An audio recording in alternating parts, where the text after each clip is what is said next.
Hello, everyone. My name is Kathryn, and today I'll be presenting a PowerPoint on K-pop culture. Let's get started. Throughout this Asia and the World course, I found each topic to be very interesting and informative. However, I was enamored at the last lecture and the topic we learned about, and that was K-pop. Today, I will be discussing how K-pop exponentially connected individuals across the globe and developed into a worldwide phenomenon due to the elements that make up this genre. When most people hear the term K-pop, their mind usually goes straight towards Korean pop music. However, K-pop is so much more than just pop music. I learned in class that it is an all-encompassing genre that exhibits a wide spectrum of musical and visual elements. K-pop songs tend to consist of a mixture of pop, folk, rock, hip-hop, R&B, and electronic music genres. K-pop is also considered to be a combination of Eastern and Western elements. The performers are predominantly Korean, as well as the dancers who perform alongside the singers. And the dancing is definitely of East Asian culture rather than Western culture. However, the beats and the flow of the music sounds Western due to the hip hop verses and the Europop choruses, the rapping, the dubstep breaks. They all come into play. K-pop performers make synthesized music all while executing sharp dance routines while wearing fashionable and colorful outfits like you can see present on my screen. Those are a few performers that I included.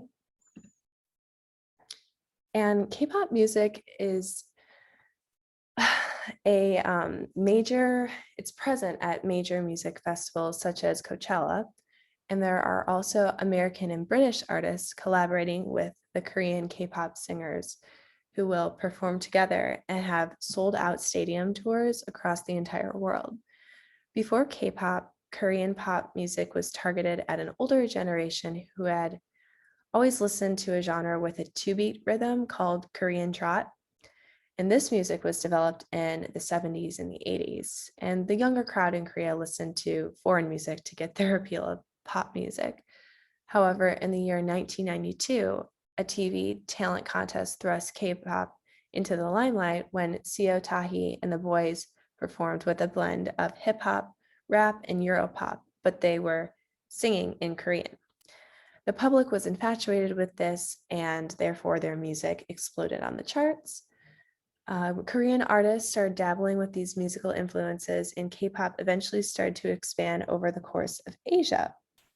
And I don't know if I'm pronouncing this right, but Hallyu, otherwise known as the Korean wave, refers to a surge in an international visibility of Korean culture that, of course, began in East Asia and eventually continued to spread through the United States, Latin America, the Middle East, Europe, and Japan and China.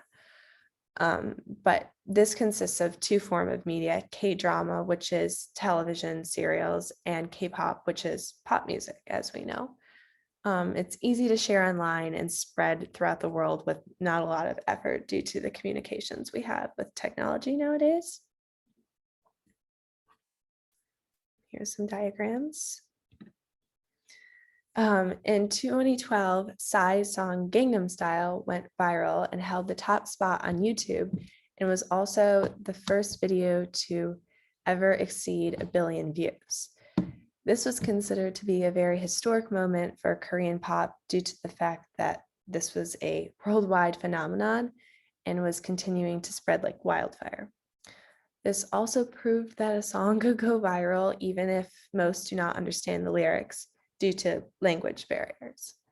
The internet, as we know it, has an enormous influence on the spreading of K-pop culture, and K-pop groups have their own set of followers and fans that push them to the top spots on the streaming platforms and the music charts. For example, I know some of you may have heard of this, but there's a boy band called the Bangtan Bands, otherwise known as BTS, and they released a single called Boy With Love in 2019, and it blew up and became named as the most viewed video within the first 24 hours of release. The Korean wave is rapidly growing in popularity and is continuing to thrust K-pop into the spotlight. And people from all over the world have become very interested in coming to Korea to learn the language and experience Korean culture, and of course, listen to K-pop while they're in the birth country of this genre. Okay, let's switch. So now I want to take the time to talk about K-pop idol culture. As most of us know, an idol is someone who is a certain individual looks up to and admires. This person has inspirational appeals to his or her followers and draws them in.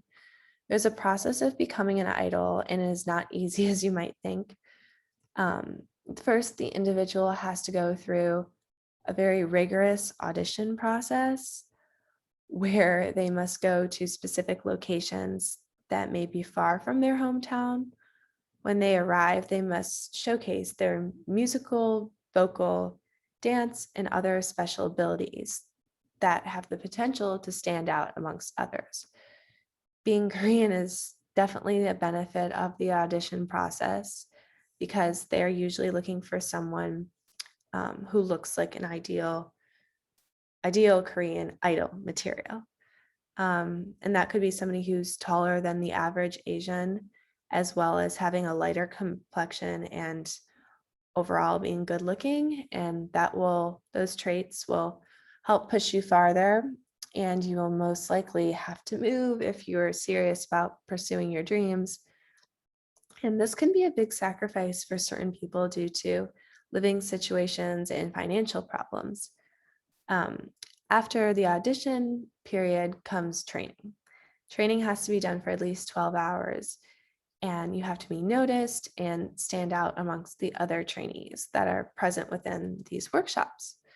While taking this step, the individual must be very conscious of learning a sense of professionalism and cultivating stage presence along the way through training. Studying a foreign language, if you're not Korean, can also become tricky because the difficulty of learning a new language on top of several other priorities that come with this process would be a lot and very difficult. But practice makes perfect, as they say, and there must be a lot of time, hard work, and dedication put into practicing in order to be the best performer you can be. Plastic surgery is unfortunately something that is very common while trying to become a K-pop idol. Other than that particular change, there is something essential in the process. You must adopt a good variety in order to show personality and, fortunately, diet to conform with the industry standards and the ideal form of beauty, and overcoming fears such as stage fright or anxiety is also vital to the process of becoming an idol. Last but not least is the idol's debut. They must be at a place where they're comfortable with singing and performing on live music shows. There will always be an abundance of competition among other idols, number of sales, singles, albums, popularity, awards, shows, and overall opportunities are all elements that come into play when building a K-pop idol. Moving on to the next slide, I want to talk about beauty and gender boundary. K-pop was an industry that pushes boundaries and stereotypes of fashion and beauty away. Gender normalities are disintegrated in this culture, and there's actually refusal to adhere to traditional expectations of beauty and fashion. There is a redefinition of masculinity happening in Korea, and it is spreading across the world. K-pop is a huge platform that is helping with this redefinition. Non-traditional fashion choices, such as more feminine-looking clothing, are being normalized in the eyes of K-pop idols and fans. G-Dragon is a part of K-pop band, and he is somebody who has never stuck to normal fashion trends and continues to push the boundaries and shows off his colorful nail polish a lot. You can't see in these pictures, but the boys have nail polish on. And trends that were previously reserved for women are now open to people of all gender identities. And this is also why K-pop is appealing to a widespread number of individuals all over the world. K-pop embraces equality and accepts everyone's differences.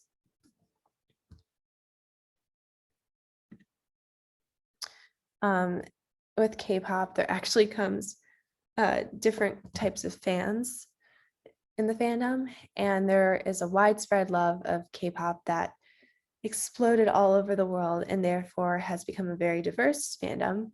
And I decided to conduct some of my own research outside of class and learn about the different types of K-pop fans.